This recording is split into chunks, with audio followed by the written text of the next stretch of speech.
अस्सलाम वालेकुम दोस्तों, ड्रामा से बड़े भैया की आने वाली साहब बहुत दिलचस्प होती जा रही हैं। मिशाल ने अब शुरू कर दी हैं घर में लड़ाइयाँ। वो हर वक्त अलमीर से लड़ती रहती है, बड़े भैया के मुकाबले लाने की कोशिश करती है। बड़े भैया जब रोक टोक करते हैं तो उसे बड़ा गुस्सा आता है और कहती है कि मैं उनके दबाव में आने वाली नहीं हूँ। कबीर को जिस बात का डर था आखिरकार वही हुआ है। मिशेल की मन मर्जियों ने घर का माहौल तबाह कर दिया है। कबीर इस सारी सूरत हाल से बहुत परेशान होता है। वो अलमीर से भी बात करता है कि ये सब कुछ क्या चल रहा है। अलमीर कहता है कि बड़े भाई मैं आपसे बहुत माफ़ी मांगता हूँ, मैं सोच भी नहीं सकता था कि ये ऐसे निकलेगी, लेकिन हर वक्त मुझसे लड़ती रहती है, मैं आपसे उसकी तरफ से माजरत करता हूँ। बड़े भाई कहते हैं इसमें तुम्हारा कसूर नहीं है, लेकिन ये तुम्हारी पसंद है, हमने सवाल जवाब तो तुमसे ही करना है।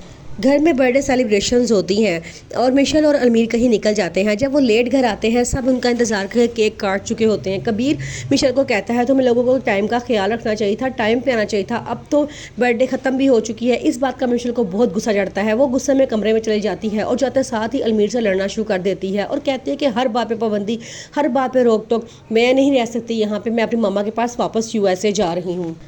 जब से उन दोनों को पता चला है कि मैरिज की गुड न्यूज़ है, वो दोनों के तेवर ही बदल गए हैं। पहले वो समझती थी कि बड़े भैया की तमाम जायदाद बहन भाइयों के दरमियान बराबर की तकसीम हो जाएगी, लेकिन जब से उनको पता चला है कि वारिस आने वाला है तो वो दोनों परेशान है कि अब तो हमें इसमें कुछ भी नहीं मिलने वाला। इसलिए मिशेल का दिल उठ गया है और पता चला है कि बलमीर के पास कुछ भी नहीं है, सारी जायदाद सिर्फ कबीर की है। तो वो कहती है कि मैं वापस चली जाती हूँ। वानिया ये सारी सूरत हाल देख के बहुत खुश हो रही होती है। वो कहती है कि ये लोग मुझे तेज़ कहते थे ना, अब मुझसे भी सवा शेर आई है, अब देखती हूँ इनका जीना कैसे हराम नहीं होता। मिशेल और वानिया बैठे कबीर की बुराइयां कर रहे होते हैं। जोया से जब देखती है तो उसे रहा नहीं जाता, वो भीड़ में बोलती है तो वानिया जोया की बड़ी बेइज्जती करती है और कहती है कि तुम छोटी हो तो तुम छोटी बन के रहो, बड़ों की बातों में तुम्हें बोलने की कोई ज़रूरत नहीं है। जोया वहाँ से रोती हुई चली जाती है। मिशेल अलमीर से लड़ती हुई कमरे में से बाहर आती है तो वह सामने बड़े भैया होते हैं। वो पूछते हैं मिशेल तुम कहाँ जा रही हो, तो कहती है मैं अपनी मामा के पास यूएस वापस जा रही हूँ। क्या इस बात में भी कोई पाबंदी है या कोई बात है?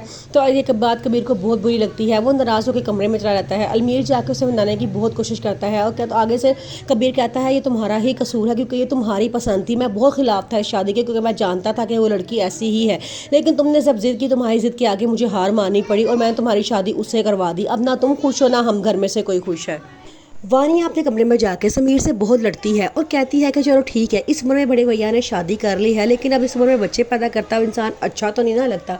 अगर समीर उसे बहुत समझाने की कोशिश करता है कि बड़े भैया ने हमेशा हमारी खुशी का ख्याल रखा है और हमारी खुशी में खुश हुए हैं, आज उनकी खुशी की बारी आई है तो तुम इस तरह मुँह बनाकर बैठ गई हो। वो आगे से कहती है कि मैंने तो वैसे ही बात ही की थी।